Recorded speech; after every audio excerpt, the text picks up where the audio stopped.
ఆనంద్, నేనంటే నీకు కొంచెం కూడా ఇష్టం లేదు కదా? అస్సలు అర్థం చేసుకోవు కదా?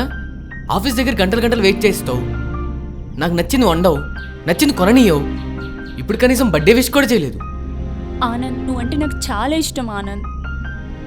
ఆఫీస్ దగ్గర నేను అంతసేపు వెయిట్ చేస్తానా? నేను ఎంత బాధపడుతున్నా నీకు తెలుసా? ఆ రోజు కూడా చికెన్ కుక్ చేద్దాం అనుకున్నా, నీకు నచ్చిందే కొందాం అనుకున్నా, కానీ నువ్వు అందులో ఫ్రిడ్జ్ కొనుక్కొని తీసుకొచ్చావు. అసలు నీ ప్రాబ్లం ఏంటో తెలుసా ఆనంద్? నేను చెప్పేది పూర్తిగా విను. ఏదైనా చెప్పేలోపు సీరియస్ అయిపోతావు. ఇప్పుడు కూడా ఒక ఇంపార్టెంట్ విషయం చెప్దామని వచ్చా.